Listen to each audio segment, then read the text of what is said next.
Okay, what can you do to me? I said, this guy's breaking my balls. He's riding me. He's doing all this kind of shit to me. He's calling me a guinea, which, I don't particularly care for it. So I go back into the team. Now, what does this guy do? I'm carrying a gun that I shouldn't carry. It's a nondescript gun. He takes the gun away from me. I said, it's no problem. Because you know what? I can't carry an undercover gun. I don't want to be an undercover anymore. Now right. we got $30,000-$40,000 of product out. We got money that I bought product from on the street. He's got to explain why this is out there. So he's really riding me. He's breaking my balls. Didn't he also? Is this the same guy you said you could, when you're undercover, you can report for work in the field? He's the one. He kept making you go to the police station to sign in for work. Well, to DEA headquarters. Oh my God. He was just busting my balls. Why? Because he's the lieutenant. But what I did was, when he did that to me, he took my car away. Okay, so I had to use my own car to drive back and forth from Long Island to the west side of Manhattan, 2 hours a day. Not a problem. I did it. And what he did to me was he made me sign off in the field. Okay, because I have to work with another guy. So what I did to him was, I had that other cop take me back to the DEA headquarters, and we put in for overtime the next day because we're entitled to it. Right. And that cured that. So they decided they're getting rid of me. So my punishment was, they put me in a traditional Italian organized crime team, which I did not want to be. Okay. So I'm working with this other cop. And the case I'm doing is the Italian bread case, where organized crime is telling bakers where they could sell their Italian bread. You can't do that. Mm-hmm. What organized crime did was they opened up these corporations, which were legal corporations, but they're running a felony enterprise. Right. Okay. So me and this guy, we were running all around Queens and Brooklyn and Canarsie. I go to these mom and pop stores. Say, hey, how you doing there, Mr. Bill? How's everything? Yeah, this is my brother-in-law over here. We just opened up a bakery down in Tribeca, Soho area. And what do you pay for a loaf of bread? We pay 25 cents. It's okay. I'll do it for you for 15 cents. And they'd say, I'd like to, but I can't. So what do you mean you can't? Well, we can only buy bread from certain people. Well, what people is that? This one, that one, this one, that. I said, listen, this is America. You buy bread from anybody you want. So I said, I'll come back. I'll come back. I give him a week or so. Come back. How you doing? You remember me? Yeah. I'll do it now for like 15 cents a loaf or whatever. I can't buy bread from you. What do you mean you can't buy bread? The association. What are you talking about, association? I don't know nothing about no association. We've been in the bread business, my family's been in 25 years. Nobody told us about association. We can't. Oh, come on. Give me a break. So next time I come back with a recording on, okay? Right. Where I can record what this guy's saying. I come back. I bring like a dozen loaves of bread. Don't worry about it, Bill. Look, these are free. I take all the loaves, I throw them on the other ones, I throw them some other place, I put my bread out there. And now the guy's saying, listen, you got to stop this here. I said, well, you send the association, let them see us. Okay, I'll talk to them. And what do they do? What I'm doing is I'm setting up the wise guys to come and pay us a visit. Right. Now, I'm starting to do well in this case. This case is going on for a few months. What are they going to have to do? By the way, I didn't get promoted to second grade with that other first lieutenant who promised me. I was in that team 2 years buying heroin, doing well. Okay. And I did other things like you saw. They needed an undercover to deliver kilos of cocaine. I did that as well as United Parcel guy. I was a versatile guy. I did whatever they asked me to do. I didn't have to do it, but I did it.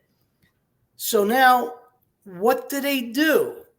I'm doing well in this team. They're going to have to maybe promote me if we get positive results. So the guy I was working with stayed in the team, and they stumped me into the private sanitation team which were the bad news bears.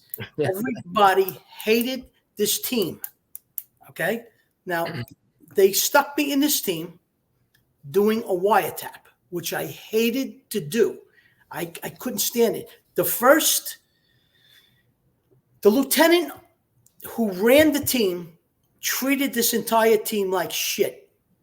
Okay. We got stuck in a warehouse on Canal Street. It was the unit was maybe 4,000 square feet. We had no bathroom, no air conditioning, no heat. We had one typewriter for 12 guys. Okay. We did not have a table to sit at.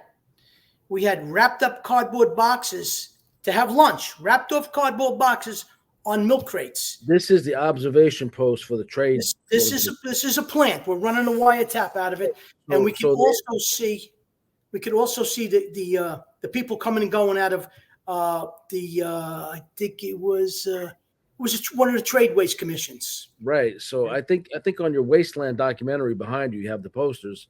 There was some images of the actual plant and the horrible conditions. Man, it was horrendous. Yeah, horrendous. So everybody watch this documentary when you get your hands on it. Horrendous. When I tell you horrendous, horrendous. Yeah. So the first day I come into the team, I knock on the door. I walk in and say, "How you doing? I'm Lou Balistrieri." This guy looks at me. Okay. Now he's walking in his underwear. Okay. Close the door behind me. Him and another guy who I know, they were sleeping on a couch. They were supposed to do surveillance overnight. They're laying on a couch, a dirty, filthy, disgusting couch that somebody probably found in the street and they threw it in their car because we had nothing to work with. Right. Okay. The conditions were horrendous. All right. So I watched this guy get up on a chair and there was no light switches. He used the light bulbs. Oh yeah. The fluorescent bulb. He twisted the light on. He twisted it in. Right. Twisted the light on. Now, mind you, I'm in this team. Nobody spoke to me for about 3 or 4 weeks. Not a word. Not a word. You guys are supposed to have each other's back. Your life's on the line. Not a word. There's no communication. Right? Everybody's resentful for being there, suspicious of each other. Everybody hates each other.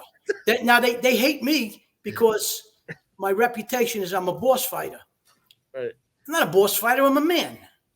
Okay? So I get stuck with this guy, Vic. Now, him and he had a company car. Since he lived on Long Island, I lived on Long Island. We're going to ride together. I get in the car, 2 hours. He lives in Bayshore. I live in Lindenhurst. 2 hours in traffic. I look out the window over here. He looks out the other side. He don't talk to me. No radio on. He don't say 2 words. How the hell do you work with this guy? Okay. One day we're riding in, okay, and my balls are twisted because I was going through a divorce at the time. I'm sitting in a car like this. I'm stewing in my own brew. He's driving because he always drove. Okay. Yeah. We pull up with this guy. This man cut us off or whatever. Okay. He rolls up next to us and he cranks down the window. I cranked down the window. I said, "This guy, I'm going to kill this guy." I jump out to grab him. He's jumping across. We both want to kill this guy. Little do I know, this guy's going through a divorce too. Okay, so we're two bombs ready to go off, and this guy is going to be run to the angle. Road rage. Oh my God! Two detectives about to beat the crap out of a motorist, exactly. And he doesn't know. We're in a department car. We're in a car that nobody knows. Right. Okay, so the guy took off, and I said, "Listen, I'm very, very sorry. I'm normally not like this, but I'm going through a divorce. I'm losing in this divorce, and goes, "You kidding me?" I said, "No." He said, "I'm going through a divorce too." I said, "You kidding me?" Now we got something in common, and we become friendly. Okay, and I find out his family, his father was a cop. My father's a cop. He's Italian. I'm Italian. I know this guy, and we make a pact, and the pact is this: you cover me, I'm covering you. and everything is good. Right. Okay. I'm not who I'll take a bullet for you. I'm not this guy that they're making out to be. And he realizes that. Right. And we become really good friends. Now this is Vic, right? That's Victor Fiabani. Okay. Right. Today he's my brother. Okay. Now that's not him. That's me. I got a picture of you guys somewhere here. Yeah, it's there. If I can find it. He's on the poster there. I keep putting you on the. Hang on a second. I think you gave him a nickname. Yes, there he is. There he is. Okay. There you go. You can slide to your left a little bit so you can see. Listen, he's pretty. We nicknamed him Pretty. Okay. He's a tall, handsome guy. Right. Okay. He's pretty. Okay. So now he loves his lipstick. He loves his lipstick, I heard. Oh, that's another story. That's another story. We're gonna tell the audience about this in a second, right? Oh, here. Absolutely. Absolutely. Vic, shout out to Vic and to Blistics. He's the best. The best lip balm on planet Earth that I've never tried. But these guys know all about it. And wait till you hear the story about this product. So Vic and I have to go out and do a surveillance together. Right. Okay. This is the first one we're doing. First time we're out in the field together. Okay. So the sergeant sends us into Brooklyn. We're going to look at one of the trade waste associations. Right. So now, when I was in narcotics and we did stuff, I carried what was called a battle bag because you never know what you're going to run into. Okay. Right. Now I got this battle bag, it's in the back of the car now, and I got extra handcuffs, hand grenades, bazookas, because whatever. Okay. Hammers, pliers, because you never know what you're going to run into. Okay? Hey, I was a prolific jewel and art thief, and in the beginning of my career, I used to carry everything. Then I realized, wait a minute, that's possession of burglar's tools. That's what it is. So I toned it down, and I found hiding places. Like I'd have tennis rackets hollowed out, and I'd have some cotton down in there, and I put lock picks down in there and a cork top, and I'd have a tennis racket over my back with lock picks. You adapted. Nobody would know. Right. So now we pull up to this location. Now he's the driver. I'm sitting there, and he says to me, do you want a drink? I says, yeah, give me a Sprite. So he gets out of the car. He goes over to a bodega or whatever. He gets a Sprite. He brings it back. Now he's drinking a Diet Coke. I said, what the kind of fairy Mary drinks a Diet Coke? A grown man, he drinks a Diet Coke. You know what's funny? My fiance's Mary. She loves Diet Coke. Okay. Fairy Mary. Well, she could. She's a woman. She's got me drinking it over here. What the hell? And I don't like soda even. I'm drinking it up with her. So he comes back in the car. He puts his Diet Coke on the dashboard. I'm sitting there. I'm drinking my Sprite. He reaches in the back. He's got an attaché case. He opens up the attaché case. This is right in front of us. He opens up the attaché. I'm sitting there. In the attaché case, he's got dental floss, nail file, toothpaste, his lip ice there. Okay, and he reaches in the back. He opens it up, and you know those little bottles when you go on the plane, the little bottles of alcohol. Yeah. He reaches in there. He's got about a dozen of those. He takes out a bottle. He opens up. He pours himself a drink. Okay, I was like, oh my God. I said, where did you work? He says, I worked in public morals. I said, what'd you do there? He says, I locked up hookers. I said, locked up hookers? I said, let me ask you a question. You carry a gun? He goes, oh, yeah, I got one today. Sometimes I do. I was like, sometimes? This dude, you got to ride with me. You better have a gun because I can't carry the both of us. Okay? That was one of the funniest things that ever happened. Now, he's pretty now. I had hair at the time. Make no mistake about it. I did have hair. Okay? Once a week, once every other week, we had to go get our hair done because he did. Now, this guy's growing on me, okay? We went to Ask the Place. He had his hair cutter in there. I find me a hair cutter. It's this nice Brazilian lady, okay, with boobs this big, okay? So before we're out in the field. Before we go there, we gotta go get my hair done. We get our hair done nice. Okay. I start to become him now. Another thing that happens is every 5 minutes, he reaches in his pocket and he pulls out this blue stuff and he opens it up and he goes, there it is, Blistex. Okay. What do I start using? Blistex. Till today, there's Blistex all over he used to floss his, it was incredible. But not just Blistex Medics Blue. Yes. There's a pink one too. And so he had all his stuff. He had his lipstick. That was always in his pocket. Okay. We had to get this because your story about it the other day was so funny. We're going to try this. We're going to try this, and if it's good, we're going to recommend it that everybody buys it. And I'll be doing a public service announcement because it's impossible to find something that doesn't dry your lips out. Let's see what happens with this one. Works real good. I have one of those in my car. My wife has one in her car. There's one on my nightstand. They're all over the house. Okay. If you know Vic Pretty, he's the best. Okay.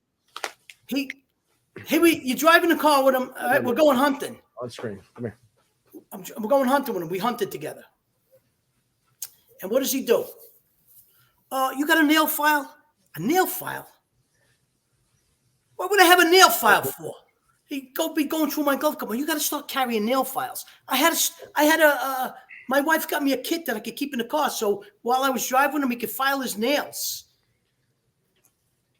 Unbelievable. There it is. On-screen tester, your favorite product. Okay, this is in honor of Pretty, which real name is Vic. Vic, you're welcome to come on here. I know you want to come on. I'm gonna have him come on here. And William Steele from Inmate to Roommate, and William Steele True Crime is going to try this on screen right now. I have my assistant, my beautiful fiance, going to apply it to my lips because I'm completely helpless without her. So, one thing I want to tell you: after I started using, I lost all my hair. I'm nothing for nothing. Well, Bill. Yeah, you see those beautiful hands there. Yeah, it's nice. All right, did we do it right? Did we do it right? That's it.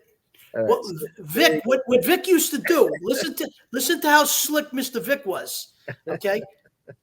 What he used to do is open it up and use it with the thing there so nobody else could use it because you don't want to put your finger in his thing that he put on his lips already. But I had to go out and get my own. So he would put his lip in the container? Yeah. Like this. He must have some big lips and sticking in that thing. Listen, a funny guy. He's the complete opposite of me. It tastes relatively harmless. It's nice. No, it's good. It's good. I've been using it. Smell to it. It's got like a woodsy smell or something to it. It's good. And I'm telling you something else. True Crime recommends Blistex, Medics. I've tried everything. If I use chapstick, my lips get worse dry. I can't even use chapstick, the traditional. So I'm always looking for something here. So I guess what? I just tried this. I recommend it. Go to the link in the description if you want to buy this. We're going to make it available. Vic's ears must be burning now. Now, I'm going to tell you something else. I took this a little further. Okay. When it's cold out and I put a little bit around the outside of my nose. Oh, okay. Because it's the same stuff. So you don't get the little chafe. Exactly. You don't get that. The cold. There you go. That was like a plan. So I'm in this team now. And me and Vic hook up together. We did our first surveillance. Okay. And we have to work together now. He's my steady partner. And it's a team of guys. At first nobody liked each other, but we're doing surveillances and this and that. Now I am a complete one. Now this team accepts me. Okay. And I'm a complete ball breaker. Right? I like to have fun. I like to fool around with people and break their balls and whatever. Now, we had a guy, this is the bad news bears now. We had this guy that was in the DA's office who gets flopped. He gets dumped into our team because the story that we heard was he blew his finger off. Right. Okay. Now he blew his finger off. We didn't know the whole story. Now the background on him, like they got background on me. I did this, I did that. The background on this guy was he wanted to be a cop. He couldn't be a cop, but he knew somebody. He was politically hung, and they got him into the Manhattan DA's office. Now he was kind of a chubby guy, and he didn't look like a cop. And he comes into the team in around August, and you got to picture this. The guy comes in. He's got his hair parted in the middle, like a bowl haircut. He's carrying a lunch pail, like you did in the 3rd grade. He's got short pants on with black socks pulled up to his knees, and he brags about his Kmart sneakers. All right. He's probably wearing Crocs today. Listen, but he's a nice guy. Okay, he's a nice guy. Now, we have something in common, him and I. He does martial arts. I do martial arts. So, he's a harmless guy. Would I want to get in a shootout with him? No. Okay. Now, the story that we heard on how his finger came off was he wanted to be a cop, and he used to take his badge out and go, put his badge up like this and go, "Police don't move," and pull his gun. And he's doing this in the mirror. "Police don't move," and he's got his gun. "Police don't move," boom, and he shot his finger off. So now he lost, let me get in front of the camera, half his finger. Okay? You can see he's got a this is what he looks like. Okay. Right. All right. Okay. Nobody's gonna talk to him. We know the story. Is it right? I really don't know. Nice guy, just a little weird. Nice guy. He had little we went out and did a surveillance with him. And when you do a surveillance, you have multiple cars, you got to keep moving positions. So we're riding, he's in his car, we're rolling, we're jockeying for space. You don't want to be behind the guy for too long a time. If he moves, another car come up behind you. You got this all worked out. So we're following this guy. I got the subject. I got the subject. He's driving, and he goes, there's 2 guys. They're following me. And the sergeant goes, "That's us, you friggin' idiot." He didn't realize that the team were following him, following the subject. Right. He didn't get the training on what's surveillance and counter surveillance, and Okay, getting back to this guy, he got his finger blown off. So this is August, September, October. Christmas time comes, and after Christmas, between the holidays, you'd start. What'd you get for Christmas, Bill? "Oh, my wife bought me this beautiful tie. I got this watch. I got this." He comes in and he says, "Look at these gloves that my wife bought me." I was like, "Wow, they're beautiful." He says, "Yeah, she paid $150 for them." I said, "Let me feel them." I said, "These are beautiful. They feel like ladies' panties. These are beautiful, real nice." So what does he do? This idiot. He leaves them on the desk. What do? I pick up the gloves and I cut the finger off and I stapled it. So it fits his hand now. You gave it some alteration to make it fit his hand cap. Listen, he went off his rocker. He had to get out of the team. He couldn't take the pressure.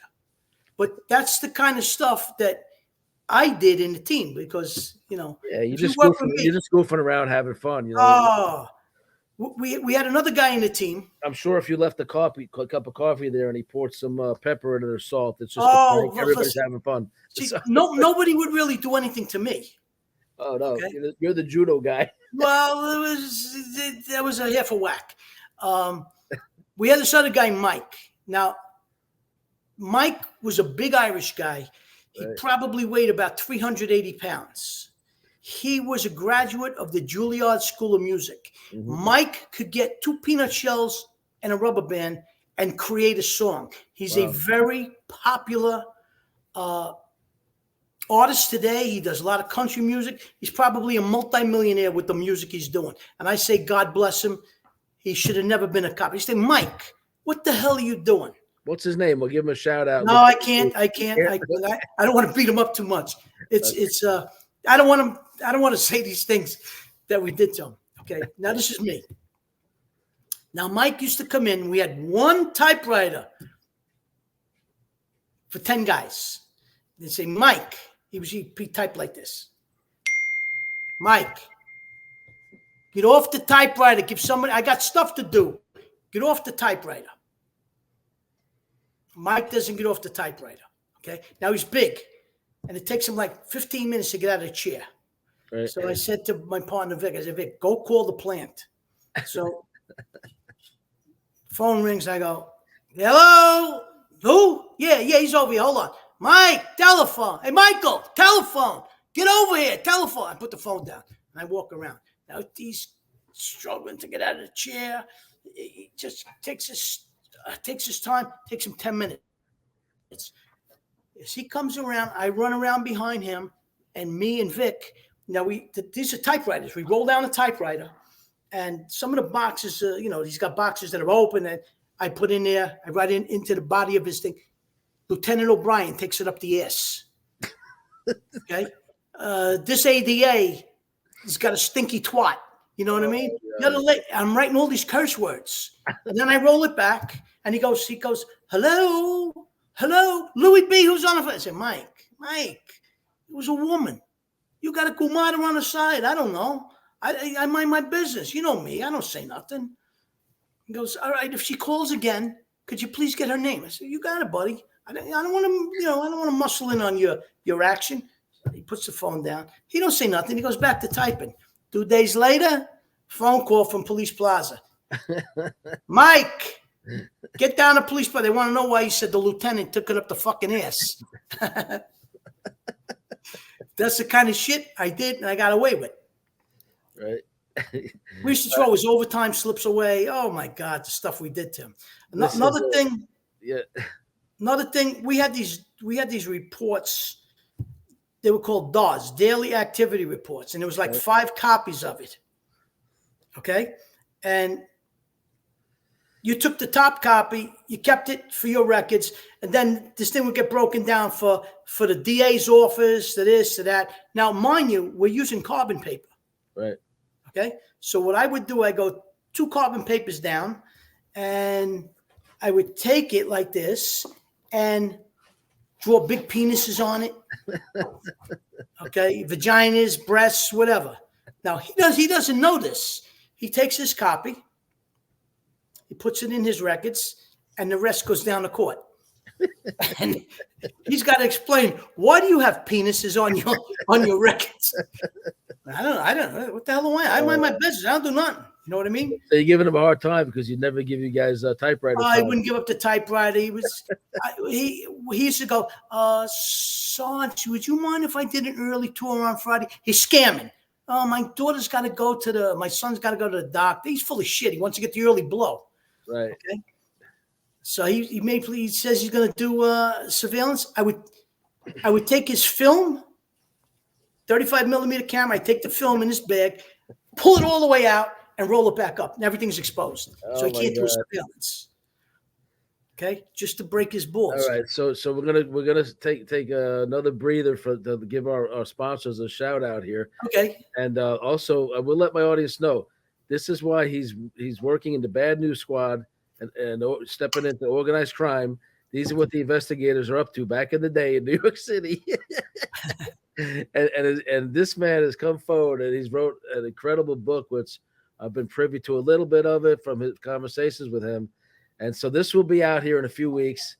Keep looking for it. You're going to see this man at the Mob Museum. Shout out to the Mob Museum. The Mob Summit, then hopefully the Mob Museum. Mob Summit in Vegas. And myself and possibly Ignacio, maybe Frank Lordi, we're trying to get down to Nashville to the Crime Con and possibly then to Vegas. I don't know. We'll see. But so check out this book. Links in the description. Once it comes out, I will add the link to this interview for you. So we have several other people. My co-host, he's not here today, Ignacio Esteban. Now, I will say this. Everybody who knows me, I have a show on Inmate to Roommate. It's called on A&E Network. It's about getting out of prison. So get out of prison. It becomes the number 2 highest rated reality show in the country. I have tens of millions of fans. I'm blessed. I use my platforms to help people. Inspiring stories on here, guys that turn their life around, and crime prevention. We do a lot of that. And guys like Lou here give you the inside scoop of what it's really like to be a cop. You know, they're human beings, you know, and they clown around just like the rest of us. They have to be real serious on the case or in court, but then the rest is, you know, I'm sure there's a lot of stress relief during that. So I'm going to put your buddy here, you and your buddy. There he is. Vic's going to be coming on the show, I think. I hope. Yes, yeah, we'll get him on here. So we're going to have him. Let me see. What are we going to do here? So I also write books, and I will say this to Jinx now. This is my recent book, and I wrote another one about Ghislaine Maxwell. It's called Sensational, Impure. This is Ignacio's book, ATF Undercover. He's worked as an ATF agent for years. My other occasional co-host is Samantha Markle, which is Meghan Markle's sister. And so we have a lot of drama with her. I have Donald Trump's attorney, Peter Tickton, on here many times. So this latest book here, well, actually, it's the first book, excuse me, wrote this just before I got released from prison. Nancy Grace covered it on her podcast. It's been in the National Enquirer, New York Post, The Sun of London. And so this is about Robert Durst. He went on trial for murder. He was worth $100 million, you know, about a year ago when he went on trial in Los Angeles. And this is about how I knew him and the crazy crap he did around me. But this is written from the point of view of crime victim advocacy. My co-author, Gary Greenberg, is a writer right now for the National Enquirer, and he's very, very prominent, well-known writer, editor. This book here is really taken off because A&E has unlocked now Inmate to Roommate season 1, which I'm the star of. You know, it's kind of weird saying that, but they unlocked it now, so it's completely free. So I'll put that link in the description. Anybody wants to see all 10 episodes of Inmate to Roommate, you can watch it. Everybody says I'm extremely funny, sarcastic. I try to keep it light because, like everybody else in this world, I've had horrible things happen around me, to loved ones. And so I'm going to either live in misery and depression, or I'm going to be optimistic and turn things around and try to be, you know, use my faith and try to be helpful to people and be encouraged and be a blessing to others. So that book, it's really incredible. It's mentioned an Inmate to Roommate because I'm living with a crazy I take that back. I'm living with a weird Seventh-day Adventist couple, and she was my pen pal. And she went on the show saying she won't read it because it's got profanity in it. Well, my fans rallied behind it. My first book out, and they started buying the heck out of it. Thank you so much. Links in the description. And now the Jinx is on again. Andrew Jarecki, a whole long series about Robert Durst, the subject of my book. So now I have 2 shows talking about this book nonstop. And when I look at my book sales, it's like, it's incredible. It's a blessing. And we're hoping to get some movement on your book. When yours comes out, we have you on here again. If you want to co-host once in a while on Mafia stuff. Absolutely. Or stuff, whatever it is, you're a fascinating guest. So. I'm enjoying the hell out of this. Yep. And so I guess the final thing, wants to put it up again, Ignacio, retired ATF agent, my co-host, Frank Lordi, was a commissioner in Ohio who went to prison for corruption, but he got completely exonerated and wrote a book about it. And then my beautiful, brilliant fiance, Dr. Mary Bass, in the middle, forensic accountant, fraud examiner, and a data scientist. She really has a heart for crime victims. We work with people who are wrongfully incarcerated. And so that's the team. And so, hopefully you're going to become a frequent player here. Let's continue on your drama with your squad, and let's get into the Wasteland case soon if we can start rolling into that. One of the funny things that Vic and I had to do together, you know, we're working a while now, several years together. Right. We had to sit up on a place and do a surveillance every Thursday night called Ponte's Restaurant. Right. Okay. Angelo Ponte and his brother, they were subjects in the case. Very powerful guys. They were associates to the Genovese crime family, I believe. And it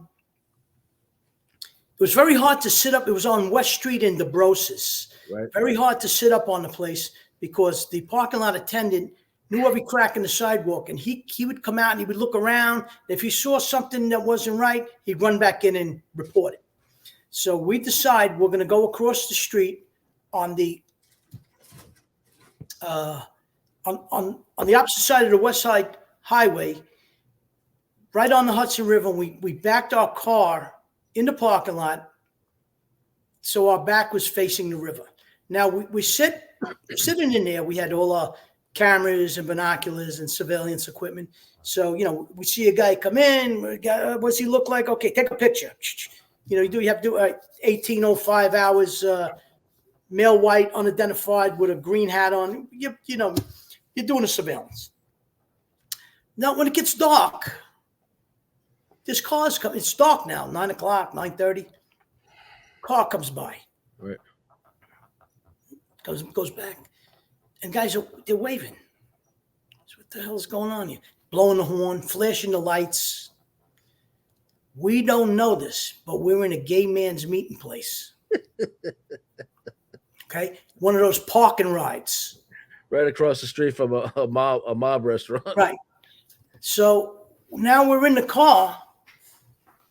Okay? Now, these guys were pretty aggressive. So I said, oh, shit.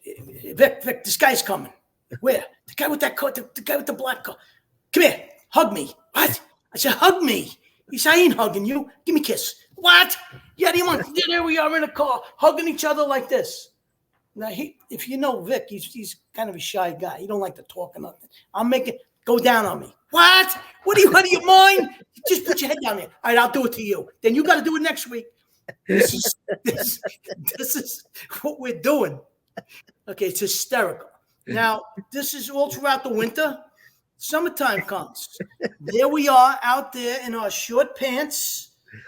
I got my flowered shirt on, my blue glasses. We got a grill going. We're sitting there like this, taking the sun like two fairy Marys. And I got nothing against gay guys. Don't get me wrong. Right. Please understand, my audience. This is the opinion of my guest. Not his opinion. Excuse me. His experience and the way we talk years ago in New York, and it's no reflection of how we actually feel against people who do something. There's nothing wrong with gay people. I have a million gay friends. But what we had to do is we had to blend in with them. And these are the things we had to do to get information. This is stuff that we cannot put in a report known as a DD5. Right. How we got this information. We parked on but we wouldn't, we couldn't say, and the stuff that went on in that parking lot, whoo-hoo. Right. It was a sideshow. You couldn't say you couldn't tell anybody you were cuddling with your partner. But what happens now with this team? We had a undercover in place. The way the case started was there was an owner of one of the private sanitation companies. He's getting leaned on, by the wise guys. And he doesn't want to comply. So what does he do? He reports his problems to Consumer Affairs. Consumer Affairs calls the DA's office. The DA's office refers it to the Organized Crime Investigation Division. And it's a garbage case. Who did he dump the garbage on? The Bad News Bears. Okay. So we had this guy who was an undercover. He winds up working for the private sanitation company as the cousin of the owner. Mm-hmm. And he did a phenomenal job. He was an Irish cop that we taught him terminology. We taught him how to be an Italian. And he was in there with the wise guys doing his thing, and they loved him. And I can't tell you how good a job he did. Right. I myself and my partner did some of the undercover work, and if you want, I could tell you a little bit about that. Mm-hmm. It's up to you. I mean, yeah, we can. I like the part though where how the case started, where the guy started on his feet. And he said, I don't want to be involved. I don't want to be involved. Talk to my uncle or cousin or whatever it was. Right. Well, the guy, his name was Salvatore Benedetto. He's now passed on. God rest his soul. What happened was the detectives went in to interview him, and the wise guy showed up at the same time. So nobody said anything. So the wise guy went and smacked him around. So he said, I don't want to be bothered with this. This is my cousin. Talk to my cousin. He blames the cop for being his cousin. And that's how his cousin, who happened to be our undercover, that's how he got involved in it, and the case started from there. So he did a phenomenal job. it was really a fluke that timing happened, Just something crazy. and ended up in one of the biggest cases ever made in the history of mob law and organized crime, and unbelievable. Okay, what happens next? As the case progressed, now, mind you, we're the rest of the field team. Keep in mind that the feds were trying to crack the back of organized crime and the private sanitation industry for more than 50 years. They couldn't do it. Right. Now, we have this with the Manhattan DA's office, and we're sworn to secrecy. Now, when you do a organized crime case with the feds, you employ RICO as the laws you're using. Right. What we did was we used OCA, which is the Organized Crime Control Act. It's basically the same thing, but it's prosecuted on the state level. Right. Now, Morgenthau's office was like, you guys better not say anything to anybody and this and that. We're real tight-lipped. Nobody knows what's going on, what we're doing. Now, this initial team, we have to keep an undercover safe. He's got a guy with him all the time. You got 2 cops watching him all the time. We got to keep the confidential witness. He's not an informant now. He's a confidential witness. Him and his family. We got to keep them safe. We got to bodyguard them 24 hours a day. And this is what this team did. And we had to do this all the time. We lived, eat, and slept this case.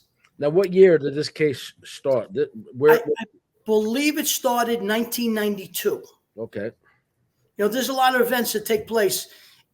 I left. I was injured on the case. I left in 1997. Okay. Then they went into the prosecution phase of the case. So, but I was there. I did a lot of the work. I did all the search warrants. I put everything together. So, at one point in time, the sergeant gets all of us together and said, "Listen," he was a great guy. His name was Anthony Mazziotti. Okay. He was the brains of the case. We had this lieutenant, which I'm not going to mention his name. He's passed on.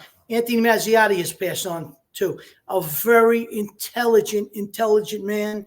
He was a concert pianist, which none of us knew. He was a legend. He would take the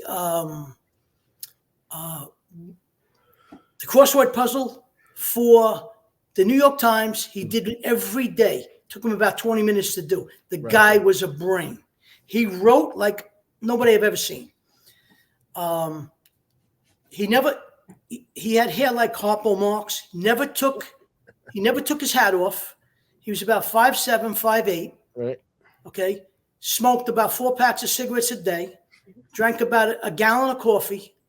And at night he would go out and play darts and drink scotch. Doers. Every day. The guy was amazing. He was like petrified wood. Okay. The nicest guy you ever want to meet. Okay. So he gets the whole team together. We have a conference, a powwow. And he says, listen, we got a fire-breathing dragon here by the tail. We're going to continue to be the bad news bears unless we put this stuff together, and we're going to make a splash that's unbelievable. Okay. Make a long story short, we decide we're going to work together. And now this team is a wheel and everybody's a spoke that's spinning in the same direction. And we're really working hard. And in June of 1995, we had a bunch of search warrants ready to be executed. Right. And I was responsible for putting all of these search warrant packages together with the locations. I made boxes and I had all the information you could possibly need. So we didn't tell anybody about this case. Nobody knew locations or what have you.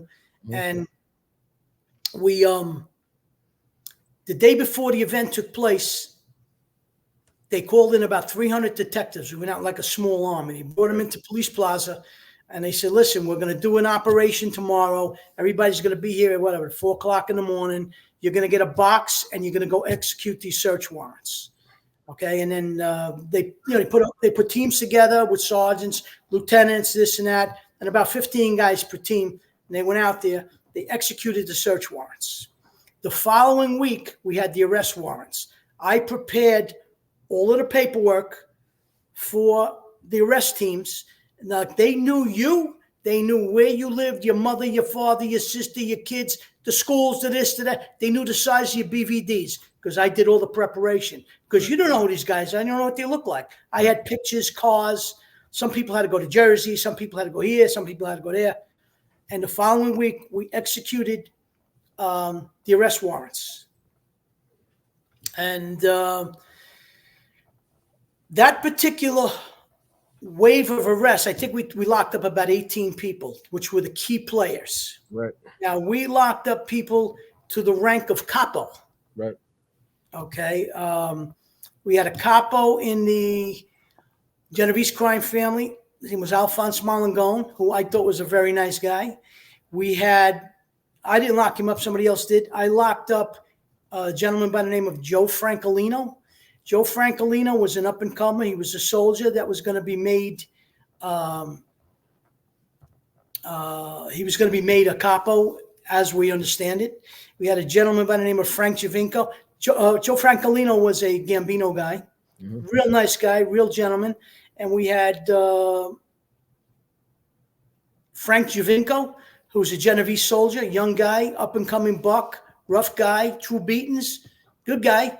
I arrested him, and I have to tell you, I got along with these people because I knew how to talk to them. I knew something that the police department does not do. They have no respect. Right. They eat their young. Okay? I knew how to operate with these people. I knew how to talk to them. And one guy said to me, Lou, I have to tell you something. Frankie Giovinco, he said to me, if I met you at a wedding or a barbecue or something, I know we'd be best friends. And you know what? He's absolutely correct. Because the way I talk to you now is the way I talk to people. I treat them with respect. The way I talk to them, listen, 90% of what you did was fine. It's the 10% that you were off base. We tagged you out. No, I have nothing against you. If you could, in a sentence or two, I want you to describe the more details as we go. This case was about the mob controlling the waste removal, the garbage. That's correct. In That's New York correct. City. That's correct. Where you had to use only certain companies. That's correct. Okay, and it was consequences. I'll explain it. What organized crime did was they opened up corporations. Now, we had the Brooklyn Tradeways, the Manhattan Tradeways. There was 2 Tradeways centers in New York City. We had Queens Tradeways Association. They opened up these legitimate corporations that were running felony enterprises. They controlled what stops you could pick up, the price of the garbage, the price of the paper, to this, to that. If you wanted to be a part of, like they did with the Italian bread, you wanted to get in the garbage business, you had to start kicking back. You had to belong to one of these organizations. If you had a problem with a stop, say you and I, we're going to pick up 10 Wall Street, let's just say. And you were doing it for $100 a month. And I came in with $150 a month or $75 a month. We have a problem now. We got to take that to the association to work it all out. And the association got a little kickback. And then, we'd work it out between us. I might have to kick back to you or you kick back to me. But this is what was going on. They controlled the price of paper. They controlled who you could pick up. One of the stops that they had a problem over in the Bronx, they took this guy out of the truck. They used to beat up the drivers. They took out the driver and they tuned him up and they hit him with a pipe and they put him in a coma. And the sad part of it was he had his little 7-year-old daughter, I believe, in the truck who saw the whole thing. And we locked those guys up who gave the beating. And one of the guys, we rolled and he became an informant for us.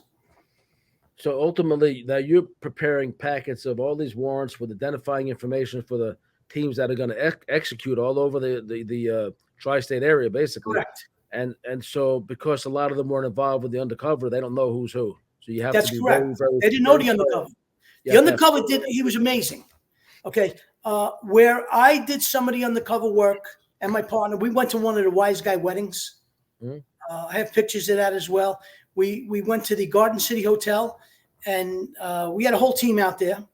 And my partner and I were the only guys who looked like, like Gindaloons. You fit in. And, we knew how to talk and whatever. He was pretty and I was an animal, but I knew how to play the game. And we walked in the place to try to sneak in to the wedding, figuring if we could slide in there, we could see who's around. We go dancing or whatever we had to do. We couldn't get in because they had gorillas by the door. So what we did was we stayed outside at the bar. Now, NYPD, the DA's office gave us plenty of money so we could throw money around. Now, while we're in there, if we saw a guy, we had a car outside, which was a limousine that had a periscope in it. Okay, so we were out there, and if I saw somebody there that I knew, one of the main players, I walked outside and I blew my nose. And that meant Tony Baloney was there. If I went outside and I had a cigarette, that meant another guy was there. You know, if I scratched my head or whatever, we had signals. Vic would do the same thing. Okay, so now we're at the bar. A couple of crankers, pretty women, you know, Camilla Gandela, Maria Fatawa, you know, typical Italian girls. They come up to they're at the bar. And what does Lou do? We got to start hitting on them. Okay, we got to blend in. I'm figuring if these girls are at the wedding, I'm going to go in the wedding with them. We buy them drinks or whatever. We're there, okay? We're at the bar. Who comes out? The groom. He comes to the bar, okay? A couple of guys from the bridal party. The best man comes out. So what does Lou do? I got to start a conversation. You get married, congratulations. You know what I mean? I says, you know how you're going to know you're really married? I says, 5 days from now, you're on your honeymoon. Okay? You're going to be shaving in your mirror and your wife's going to come in and take a shit. I says, it's downhill from there, brother. So everybody starts laughing, of course. Okay? Now, the girls at the bar, you ready for this? That's their girlfriends. The guy's getting married. And he's got his girlfriend outside in the bar. Oh, man. Absolutely insane. You can't make this up. Make a long story short, we've never made it into the wedding, but we had a good time with these guys. We're buying them drinks and this and that. They never knew who we were, but we were able to identify everybody that came to the wedding. Another thing I did, which was insane, and don't ask me why I did it. I just did it. We were in we were at a catering hall. We got information that the wise guys, the attorneys, and the carding companies are going to meet at this catering hall in Queens. It was, it wasn't Astoria, but it was there. It was not too far from Kennedy Airport.